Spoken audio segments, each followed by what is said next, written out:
Together, growing in faith, changing communities. Uma sibheka osukwini lanamhlanje isifundo sokuqala sisibonisa ukuthi noma sisivezela isithombe sokuthi umuntu owayephila nothoko wayephila kanjani. Siyezwa ukuthi uma umeke wabonisa inkomba zokuthi unothoko wayeyiswa umpriste bese kuba uyena oshoyo ukuthi ungcolile. Uma umuntu esetholakale enothoko engcolile kwakungafanele ukuthi ahlale nabantu. Kwakufanele akhishelwe ngaphandle komuzi angahlanganiswa nabanye abantu. Kwakufanele ahlale wayefana nomuntu wayelahlwa. Siyezwa ukuthi kwakungafanele ukuthi kube khona umuntu osondela kuyena. Lapho kwakufanele ezemeleza njalo lapho umuntu ozayo athi ngitholile. Ukuze umuntu angasondeli. Isifundo sokuqala sizivezela ukuthi noma sizivezela ubuhlungu obabuziwa yilo muntu owalahlwa uJesu esizwa ngayo evangelini namhlanje.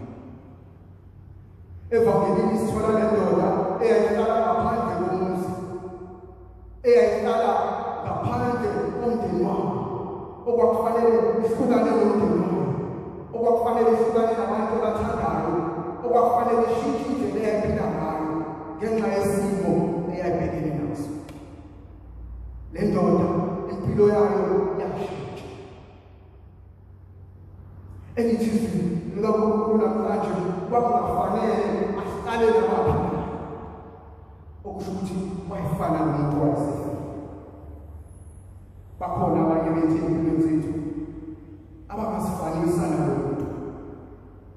Bakhona abantu ababaziyo ubuhlungu bokulahla.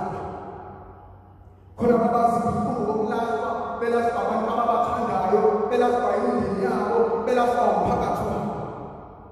Kunabantu abazizwa bengaphilongi. Kunabantu abathi uma befika abanye abantu behlele, abanye abantu bekhale. Kukhona abantu ababaziyo ubuhlungu bokurejectwa. Bakhona abantu ababaziyo ubuhlungu bokulahla. Khona abaziyo ubuhlungu bokulahla besazingane, bengabazi abazali babo, bengabazi abantu ababazalayo.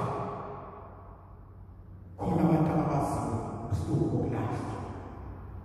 Khona ababazi ubuhlungu bokungabi into yalutho.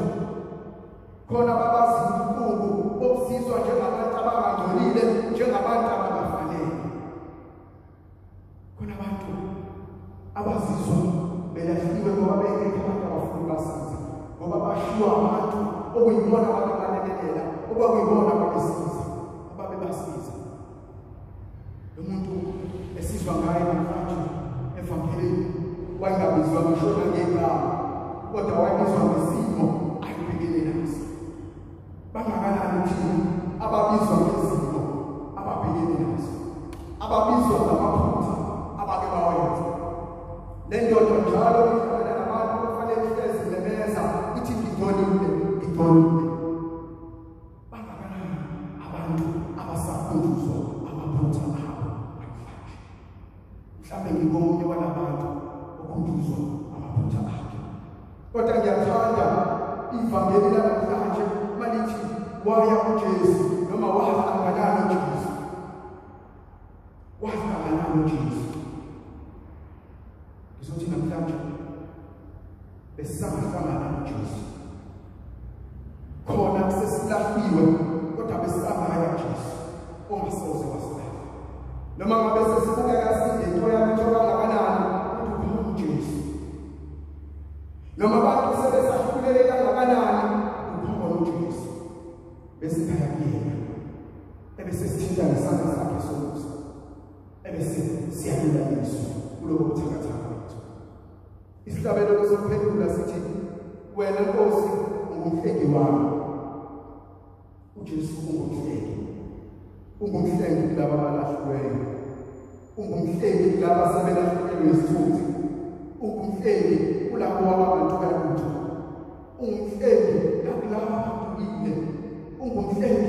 nakulabo abanhliziyo zophukile ungumhleli nakulabo abasizwa bengafanele kuholo Jesu. Uma sizidela njengalo muntu wayemathoko siza kuye sizinikela sinjengoba sinjalo singazikhathazi ukuthi abanye abantu bazothini kepha siyekela sithi uma uthanda okungakulapha uma uthanda ungawukhiphi umndeni wakho usizi uma uthanda ungakudala ukuthula ekhaya lami uma uthanda ungakudala ukuthula enhliziyweni yami uma uthanda ungasusi ihlazo emzini wami ungasusi ihlazo empilweni yami ungasusi ihlazo lapho khona uma uthanda yize ngiyisoni ungayikhathi izono zami osukwini namhlanje bekufanele size Jesu sinothoko lwethu bekufanele size Jesu abantu besahluleka bekufanele size Jesu ungakhathalekile ukuthi thina sibukela phansi kangakanani kepha size Jesu sinjengoba sinjalo uJesu obuye uzosijabula asithinte ngesandla sakhe ebese senze sifanele ukho konke sihlangabezana nakho ukho konke siphilana nakho ukho konke sibhekana nakho ukho Jesu.